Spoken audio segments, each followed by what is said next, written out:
Good morning, नमस्कार दोस्तों। एचजीके 111 channel में आपका स्वागत है दोस्तों। तो दोस्तों आज का अपना टॉपिक है दोस्तों सिक्योरिटी सुपरवाइजर का इंटरव्यू कैसे होता है, उसमें क्या क्वेश्चन और आंसरिंग होता है दोस्तों। आज तक मैंने पिछली वीडियो में आपको बहुत सारे क्वेश्चन और आंसर इंटरव्यू में कैसे करते हैं ये भी बताए दोस्तों। तो इस वीडियो में हम देखेंगे कि सिक्योरिटी सुपरवाइजर के इंटरव्यू कैसा होता है, उसके बारे में क्या क्या क्वेश्चन और आंसर होते हैं दोस्तों। तो दोस्तों कभी भी आप किसी भी इंटरव्यू में फेस करोगे तो दोस्तों फर्स्ट क्वेश्चन आता है कि अबाउट योर सेल्फ, यानी कि समथिंग योर सेल्फ और सेल्फ इंट्रोडक्शन। तो दोस्तों किधर भी जाओगे आप, तो कॉलेज का इंटरव्यू हो चाहे किधर भी जाओ, कौन सी ड्यूटी का इंटरव्यू हो चाहे किस कंपनी में जाओ, किधर भी जाओ, आपका फर्स्ट क्वेश्चन होता है आपको सेल्फ इंट्रोडक्शन अबाउट समथिंग। तो आपके बारे में कुछ उनको बताना है दोस्तों। तो मैं अब दोस्तों इसका आंसर कैसे होना चाहिए, मैंने एक मेरा पिछला वीडियो भी डाला है उसके बारे में सेल्फ इंट्रोडक्शन। तो दोस्तों वही देखिए, उसमें आपको ज्यादा डीप नॉलेज मिलेगा। और देखिए दोस्तों मैं अभी इधर 6 पॉइंट्स बताने जा रहा हूँ, उसी के दौरान आपको सेल्फ इंट्रोडक्शन बताना है दोस्तों। तो फर्स्ट में दोस्तों आंसर देते टाइम देखो दोस्तों कैसे करते हैं दोस्तों लोग, यानी कि किधर आपको अगर पूछा सेल्फ इंट्रोडक्शन तो पूरा दोस्तों बताते हैं दोस्तों मेरा नाम ऐसा ऐसा हुआ, ऐसा मैं ऐसा पढ़ाई किया हूँ, मेरे को हॉबीज इतने, मेरे फैमिली बैकग्राउंड। तो जैसा आपने पाठ करके आए वैसा रटना नहीं है दोस्तों। तो ये कम्युनिकेशन स्किल देखा जाता है आपको। तो धीरे धीरे शांति से आपको इस सवाल का जवाब देना है दोस्तों। यानी कि जो भी होगा फर्स्ट में आप आपका नाम बोलेंगे। अगर दोस्तों आगे वाला इंटरव्यूअर अगर एचआर आपको पहले ही आपका रिज्यूम उसके पास है और बोलता है राहुल आपके बारे में बोलो, तो दोस्तों अभी आपने स्टार्ट नहीं करना है आपके नाम से, तो शुरू करना है जैसे कि सर आपको पता है मेरा नाम राहुल है, तो वहां से आगे बढ़ना है दोस्तों। यानी कि उस सर को आपका नाम पता होता है दोस्तों, न कि माई सेल्फ राहुल ऐसा शुरू करना है दोस्तों। अगर उन्होंने आपका नाम लिया है तो जैसे कि आपको पता है ऐसा शुरुआत कीजिए दोस्तों। उसके बाद में दोस्तों आपको क्या बताना है दोस्तों, लोकेशन। आप अभी इस टाइम किधर लोकेशन हो, किधर रहते हो, तो आपको लोकेशन बताना है दोस्तों। उसके बाद में दोस्तों क्या बताना है, आपका क्वालिफिकेशन, जो भी आपने डिग्री हासिल की है, कुछ किया है, जो भी आप पढ़ाई की है और एक्स्ट्रा कुछ नॉलेज है आपको वो भी बता सकते हैं दोस्तों उसमें। लेकिन दोस्तों उस नॉलेज में इतना आपको थोड़ा जानकारी होनी चाहिए, क्योंकि वो बीच में आपको टोक भी सकता है और उस एक्सपीरियंस के बारे में आपको क्वेश्चन भी मार्क कर सकते हैं दोस्तों। तो आपने जो भी किया है सच्चा बताइए और उसके बारे में आपको जानकारी होनी चाहिए दोस्तों। उसके बाद में दोस्तों वर्क एक्सपीरियंस आपने अभी तक कौन सी कंपनी में काम किया, किधर किधर किया, वो सब आपको पूछेगा दोस्तों। उसके बाद में आपको पूछेगा दोस्तों, बताना है दोस्तों। अगला नेक्स्ट पॉइंट है अपना 4, आपके फैमिली बैकग्राउंड के बारे में दोस्तों। तो आपको अगर पिताजी माताजी है और उसके बाद में आपको सिस्टर है, भाई है, ब्रदर है, तो उसके बारे में बोलना है दोस्तों कि मेरे फैमिली में इतने इतने मेंबर है, पिताजी है, माताजी है, जो भी सिस्टर है या ब्रदर है दोस्तों। उसके बाद में दोस्तों क्या करना है दोस्तों, एक फैमिली बैकग्राउंड हुआ तो दोस्तों आपका हॉबीज बताना है दोस्तों। तो आपको हॉबीज अलग अलग होती है दोस्तों, हर एक की हॉबीज अलग अलग होती है दोस्तों। तो ऐसा कुछ हॉबीज बताइए जो में आप में सच्ची तरह से है। जो भी रीडिंग बुक है तो रीडिंग बुक बताइए। रीडिंग बुक अगर बताया तो भी आप ना अपने को वो पूछेगा फिर क्या आप रीडिंग में पढ़ते हैं, कौन से नॉवेल्स पढ़ते हैं, कौन से मैगजीन्स पढ़ते हैं दोस्तों, क्या करते हैं, क्यों पढ़ते हैं, वो आपको तो उसके बारे में पता होना चाहिए दोस्तों। तो आपको जो जानकारी है सच्ची है वही आपके सेल्फ इंट्रोडक्शन में आपको एचआर को बताना है दोस्तों। उसके बाद में नेक्स्ट क्वेश्चन आता है दोस्तों सुपरवाइजर का। एक बेहतरीन सब जगह पूछने वाला ये क्वेश्चन है कि सिक्योरिटी सुपरवाइजर का रोल एंड रिस्पॉन्सिबिलिटी क्या है दोस्तों। तो रोल एंड रिस्पॉन्सिबिलिटी आपको पता होना चाहिए। आप जिस पोस्ट के लिए जा रहे हैं तो उसका ड्यूटी क्या है वो तो आपको पता होना चाहिए दोस्तों। कि आपको अगर कोई भी पोस्ट के लिए हायर करना चाहता है तो आपको पहले उस पोस्ट का पूरा डिटेल्स मालूम होना चाहिए, क्या है ड्यूटी, ये तो पूरी जानकारी होनी चाहिए दोस्तों। तो दोस्तों अगर आपको एक क्वेश्चन आ गया है सिक्योरिटी सुपरवाइजर का रोल और रिस्पॉन्सिबिलिटी क्या है, उसका ड्यूटी क्या है, तो दोस्तों पहले आपको बताना है सुपरविजन करना उसका ड्यूटी है दोस्तों। सुपरविजन करना उसका ड्यूटी है दोस्तों। किधर किधर सुपरविजन करता है दोस्तों, जो भी उसके अंदर टीम है वो गार्ड, जो भी सिक्योरिटी गार्ड लेडीज गार्ड होगी तो उनका सुपरविजन करता है। पूरी जो भी आपका क्लाइंट है उनका सुपरविजन करता है। उसके बाद में जो भी साइट है, लोकेशन है, उसका सुपरविजन करता है दोस्तों। आपका ऑर्गेनाइजेशन है, उधर से कुछ भी मैसेज आते हैं तो उसके बारे में भी सुपरविजन करता है दोस्तों। उसके बाद में दोस्तों सेकंड आपको बताने ब्रीफिंग लेना, यानी कि जो भी सुपरवाइजर होता है वो एक लीडर होता है दोस्तों। तो उसके नीचे जो भी गार्ड रहते हैं, लेडी गार्ड रहते हैं, उनके लिए ब्रीफिंग लेना जरूरी है। पहले उसको टाइम पंक्चुअल होना जरूरी है दोस्तों। अगर वो टाइम पे पहुंचता है, अगर 10-15 मिनट आपके ड्यूटी के पहले पहुंचता है तो सब उसके पहले ही वो उधर जो भी सिक्योरिटी गार्ड है डेली टाइम पे आते हैं। यानी कि दोस्तों मैंने पहले भी आपको वीडियो में बताया, जो टाइम की कदर करता है दोस्तों, टाइम उसकी कदर करता है या दुनिया उसकी कदर करती है दोस्तों। तो टाइम पंक्चुअल होना बहुत ही इंपॉर्टेंट है दोस्तों। तो टाइम को बेहद ही महत्व देना है। अगर सुपरवाइजर लीडर अगर टाइम पे आता है, टाइम पे जाता है, तो नीचे आने वाले भी टाइम पे आते हैं और टाइम पे जाते हैं दोस्तों। यानी कि आप वो टाइम पंक्चुअल होना जरूरी है दोस्तों, पहले फर्स्ट टाइम। उसके बाद भी आप ब्रीफिंग लेंगे तो दोस्तों ब्रीफिंग में आपको पूरा उनको पहले क्या देखना है, उनका ग्रूमिंग देखना है, यूनिफॉर्म देखना है, वो कैसे सही तरीके से उनको वार्म अप करना है, उसके बारे में प्रीवियस इंसिडेंट के बारे में बताना है, जो भी नए इंस्ट्रक्शन है वो भी बताना है। ये ठीक तरह से ब्रीफिंग उनका लेना है दोस्तों। उसके बाद में दोस्तों क्या करना है, डिप्लॉयमेंट करना है दोस्तों। जो भी आपका कंपनी का लोकेशन है, किधर किधर पोस्ट है, किधर किधर कौन सा गार्ड अच्छा ड्यूटी करता है, उसको ब्रीफ करके उस पोस्ट पे डिप्लॉय करना है दोस्तों। उसके बाद में क्या करना है दोस्तों, जो भी आपकी कंपनी की पोस्ट है, साइट इंस्ट्रक्शन है दोस्तों, यानी कि जो क्लाइंट ने आपको जो भी मैसेज दिया है, नई एसओपी दी है, कौन से ड्यूटी पोस्ट की कौन सी ड्यूटीज है, ये सब उनको इंस्ट्रक्ट करना है दोस्तों। उसके बाद में दोस्तों ड्यूटी रोस्टर, ये ड्यूटी रोस्टर बनाना भी बहुत जमली वाला काम होता है दोस्तों। कभी भी ड्यूटी रोस्टर बनाते टाइम हर एक अपनी टीम है वो अपना बना के काम करना चाहिए। किसी को नजदीक किसी को दूर ऐसा नहीं करना चाहिए, किसी को जानबूझकर उसको तकलीफ नहीं देनी चाहिए दोस्तों। तो सबको इकट्ठा बना के इकट्ठा एक साथ समानता से उसको ड्यूटी रोटेट करना है दोस्तों। अगर किसी का कुछ प्रॉब्लम है तो समझ के लेना है दोस्तों। तो ये ड्यूटी रोस्टर बनाते टाइम बहुत ही ध्यान रखना पड़ता है दोस्तों। उसके बाद में दोस्तों आपको पेट्रोलिंग करना पड़ता है दोस्तों, यानी कि जो सुपरवाइजर रहता है वो पेट्रोलिंग हर एक कंपनी के लोकेशन पे जाता है, वो किधर किधर सब ड्यूटी पोस्ट पे अपने गार्ड तैनात है क्या, किसी ने पोस्ट नहीं छोड़ा, ये सब वो ऑब्जर्व करता है दोस्तों। उसके बाद में वो एक नोटपैड लेके जाता है, किधर भी रिस्क असेसमेंट है, यानी कि हजार्ड है, जहां से आपकी कंपनी को धोखा निर्माण हो सकता है, वो सब डिटेल्स लेके उसके बारे में वो सोचता है और उसको क्लियर कर देता है। यानी कि पेट्रोलिंग बहुत ही इंपॉर्टेंट किस्सा है दोस्तों उसमें। उसके बाद में वो क्या करता है दोस्तों, उसके टीम जो भी सिक्योरिटी गार्ड, लेडी गार्ड है, पूरा टीम है, उसका अटेंडेंस बनाता है दोस्तों। यानी कि डेली की डेली उनका अटेंडेंस बनाता है और अपने सीनियर या तो एचआर जो भी है उनको भेजता है दोस्तों।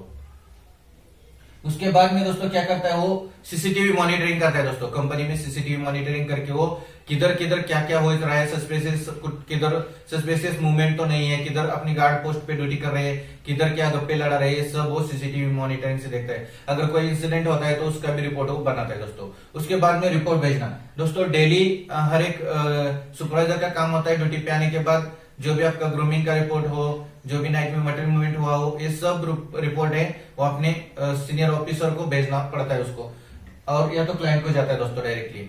तो दोस्तों ये जो रिपोर्ट्स है वो भी मंथली वीकली जो भी है वो बनाता है और उसको भेजना ये काम है। तो दोस्तों आपको अगर किसी ने पूछा कि सिक्योरिटी सुपरवाइजर का रोल एंड रिस्पॉन्सिबिलिटी क्या होता है, उसका ड्यूटी क्या होता है, तो ये सब पॉइंट उसमें ऐड करके उसका एक्सप्लेनेशन देना आपको आना चाहिए दोस्तों। यानी कि बहुत ही इंपॉर्टेंट एक क्वेश्चन है दोस्तों, उसका जवाब ठीक तरह से देना चाहिए दोस्तों। उसके बाद में देखो दोस्तों, अगर आप डायरेक्टली गार्ड से सुपरवाइजर की तरफ जा रहे हैं दोस्तों, तो वो पूछ सकता है कि सिक्योरिटी गार्ड का ड्यूटी क्या किया आपने, क्या क्या नॉलेज है आपको इसके बारे में। अगर फ्रेशर में आप सिक्योरिटी गार्ड से डायरेक्टली हायर हो रहे हैं सुपरवाइजर के लिए, तो पूछेंगे वो ड्यूटी क्या है सिक्योरिटी गार्ड का। तो दोस्तों ये सब आपको बताना आना चाहिए कि न कि खाली उनको बताना है कि मैंने इतने साल उधर ड्यूटी किया है। तो दोस्तों क्या क्या ड्यूटी किया है आपने, रिसेप्शन का ड्यूटी किया है, पेट्रोलिंग किया है, मटेरियल मूवमेंट किया है, क्या सीसीटीवी मॉनिटरिंग किया है, जो भी कुछ आपने किया है वो सब उनको एक्सप्लेन करके बताना है दोस्तों। उसके बाद में दोस्तों नेक्स्ट क्वेश्चन आता है कि आपने अगर किसी वेपन का ट्रेनिंग किया है क्या, आपकी वेपनधारी है क्या। अगर आपने किया है दोस्तों, तो अगर कौन सी वेपन का ट्रेनिंग किया है, आपको पूरा ज्ञान है, उसका ज्ञान है, तो पूरी तरह से उसको बता दीजिए सर मैंने ऐसा ऐसा ट्रेनिंग किया है, ये मेरे पास लाइसेंस है उसका, ये सब है। तो अगर नहीं है तो छोड़ दीजिए, उसको बोल दीजिए सर मैंने अभी ऐसा कुछ किया नहीं दोस्तों। तो दोस्तों ये उसका आंसर हुआ। उसके बाद में दोस्तों आपने अगला क्वेश्चन है अपना, वो पूछते हैं कि आपने कभी किसी टेक्निकल शस्त्र का यानी कि टेक्निकल सिस्टम का यूज किया है क्या दोस्तों। यानी कि देखो आज की कंपनी है जो सॉफ्टवेयर कंपनी है, आईटी कंपनी, उधर सब टेक्निकल नॉलेज बहुत ही इंपॉर्टेंट है दोस्तों। तो दोस्तों टेक्निकल पे अभी नए नए एप्स निकल गए हैं, उसके ऊपर विजिटर मैनेजमेंट सिस्टम चलता है, कंप्यूटराइज्ड उसमें एंट्री होती है और उसमें लिंक होती है, तो उसके ऊपर आप विजिटर एंट्री कर सकते हो दोस्तों, उनका फोटो लेना, थंब लेना, बहुत सारी सिस्टम्स है दोस्तों। उसके बाद में अभी आप कोरोना का देख रहे हैं, उसमें थर्मल स्क्रीन कैमरा है, उसके ऊपर आप कैसे टेम्परेचर हाई देखते हो, ये भी एक सिस्टम है टेक्निकली। उसके बाद में आप किसी कंपनी में जाओगे तो बैग स्कैनिंग मशीन होती है दोस्तों। तो बैग स्कैनिंग मशीन में हर एक अलग अलग कोड होते हैं। कोड वर्ड से आपको कैसे डेंजरस क्या है, क्या नॉर्मल है, ये कैसे पहचानना का, तो ये सब आना चाहिए दोस्तों। मेरे पिछले अगर वीडियो आप देखेंगे तो उसमें मैंने बैग स्कैनिंग मशीन क्या होती है, उसके कलर कोड क्या होते हैं, उसके ऊपर एक वीडियो दिया है, उसमें आप देख सकते हैं, उसमें पूरा डिटेल्स आपको मिलेगा दोस्तों।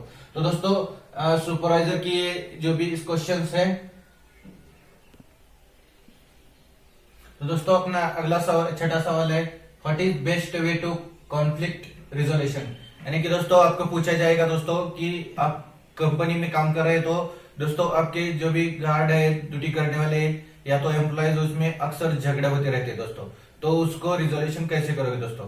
तो दोस्तों देखो, आपका टीममेट है, अगर सिक्योरिटी गार्ड है, वो एक साथ दूसरे में झगड़ रहे हैं, तो दोस्तों दोनों को भी एक शांति करना है, उसको उनको समझाना है, दोनों को भी क्या कैसे करना है कैसे नहीं, और उनका जो भी आपस में है, जो भी झगड़ा है वो आपस में ही उसको क्लोज कर देना है दोस्तों, न कि उसके आगे उलझाने की कोशिश करना है दोस्तों। यानी कि जो भी घटना घटी है उसके बाद उनको सुन के लेना है, और उसके ऊपर उनको जो भी घटना है उसको उधर ही अंजाम देना है दोस्तों। यानी कि आगे बढ़ाना नहीं दोस्तों, दोनों को भी समझा बुझा के वो दोस्तों किस्सा खत्म कर देना है दोस्तों।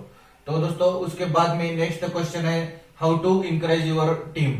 आप आपके टीम को इंकरेज कैसे करोगे दोस्तों। तो दोस्तों आप एक लीड का, टीम लीडर का काम होता है दोस्तों हर टाइम उसके टीम को मोटिवेशन करना, उनके काम में कैसे सुधार लाए वो उनको करना, सुधार लाने की उसके लिए ब्रीफिंग लेना, उनको जो भी समझ नहीं आता उसको ठीक तरह से समझाना, एग्जाम्पल देना, और उनका करियर आगे ग्रोथ करने के लिए उनको मोटिवेट करना, इंकरेज करना दोस्तों। उसके बाद में दोस्तों नेक्स्ट क्वेश्चन है, how to deal with bad employees in your company. तो दोस्तों आपको पूछा जाएगा कि अगर आपकी कंपनी में ऐसे झगड़ा और उससे सिक्योरिटी गार्ड है या तो एम्प्लॉयज है, तो आप उनके साथ कैसे डील करोगे। तो दोस्तों देखो, जो भी सिक्योरिटी गार्ड झगड़ रहे हो या तो एम्प्लॉय झगड़ रहे हो, वो एक आपका टीम होता है दोस्तों।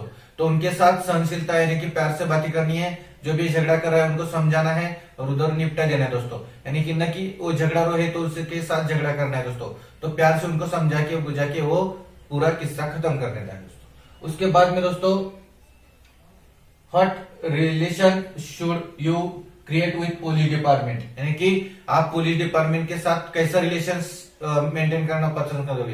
तो दोस्तों जब भी पुलिस डिपार्टमेंट आपके कंपनी में आता है, तो उनके साथ जो भी उनको चाहिए तो उनको देना है, यानी कि जो भी आप हेल्प कर सकते हो उसको हेल्प करनी है दोस्तों। क्योंकि दोस्तों इमरजेंसी के टाइम में अगर आपका किसी भी नजदीक के पुलिस स्टेशन से आपका अच्छा रिश्ता हो, तो इमरजेंसी हो, कुछ रिपोर्टिंग हो, तो आप उनको बता के उनका हेल्प ले सकते हो दोस्तों। यानी कि जो भी डिपार्टमेंट है उनके साथ ठीक तरह से सहनशीलता से आपका जो मिला जुला ही क्या रहना चाहिए दोस्तों, रिलेशन रहना चाहिए दोस्तों। तो दोस्तों उसके बाद में कभी भी पूछते हैं दोस्तों, आप अगर प्रीवियस सुपरवाइजर का ड्यूटी कर रहे हो किधर, तो उसके बारे में पूछा जाता है दोस्तों कि आपने जो प्रीवियस जॉब था वो क्यों छोड़ दिया दोस्तों। तो प्रीवियस जॉब आपने क्यों छोड़ दिया, तो दोस्तों आपको उसके लिए ऐसा आंसर देना है कि दोस्तों उसको जो भी पूछने वाला है वो उसके आंसर सुन के चुप हो जाए, न कि आप अगर निगेटिव आंसर दोगे तो उसमें फाटे पड़ेगा और आपका जो भी क्रिएशन है वो पता चल जाएगा दोस्तों।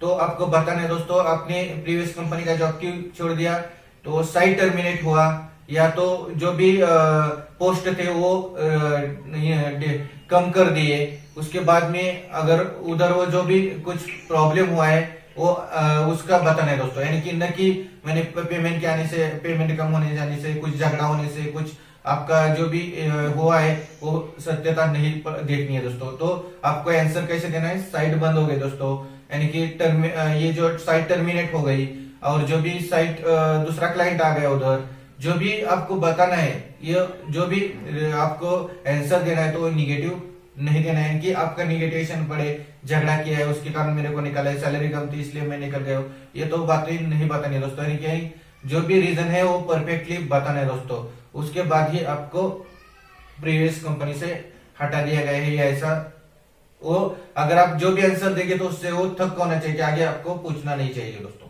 तो उसके बाद में आपको पूछा जाएगा कि आपके प्रीवियस कंपनी में आपने किसी इमरजेंसी को हैंडल किया है क्या, तो क्या करते थे। तो दोस्तों एक मैं एग्जांपल देता हूं आपको, अगर आपने फायर इमरजेंसी है तो कैसे हैंडल किया है, तो आप बता सकते हैं दोस्तों। फायर इस सब वर्ड का मैं मीनिंग बताता हूँ दोस्तों। ये पहला यानी कि फाइंड करना, फायर को फाइंड करना किधर लगी आग। उसके बाद में इन्फॉर्म करना, अपने सीनियर को इन्फॉर्म करना या तो फायर ब्रिगेड को इन्फॉर्म करना। उसके बाद में आरएनए की रेस्क्यू करना, जो भी एसोसिएट है उनको रेस्क्यू को यानी कि बचाने की कोशिश करना।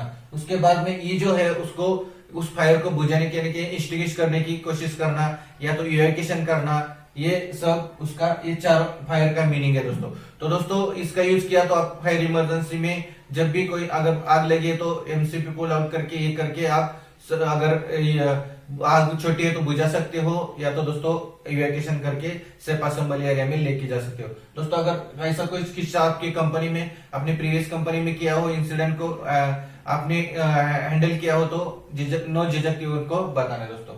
उसके बाद में दोस्तों पूछेंगे what is the fire, fire क्या होती है दोस्तों। तो आपको फायर क्या होती है दोस्तों पूछेंगे तो आपको पूरा फायर ट्रायंगल आपको बताना है, जो भी heat fuel oxygen and oxygen in तीनों के चेन रिएक्शन से या केमिकल रिएक्शन से आप होती है, ये आपको बताना है दोस्तों। उसके बाद में पूछा जाता है दोस्तों कि मेथड ऑफ फायर क्या, इंस्टिगेशन के मेथड ऑफ फायर क्या होते हैं दोस्तों।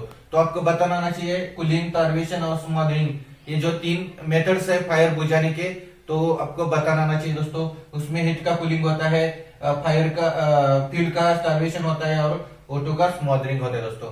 तो दोस्तों इस सिक्योरिटी सुपरवाइजर के इंटरव्यू में आप कभी भी फेस करोगे तो दोस्तों ऐसे आंसर्स पूछे जाएंगे आपको दोस्तों, तो आपका उस आंसर का पॉजिटिवली जवाब देना आना चाहिए दोस्तों। अगर ये मेरा वीडियो अच्छा लगा होगा तो उसको लाइक कीजिए, सब्सक्राइब कीजिए। थैंक यू दोस्तों, जय हिंद दोस्तों।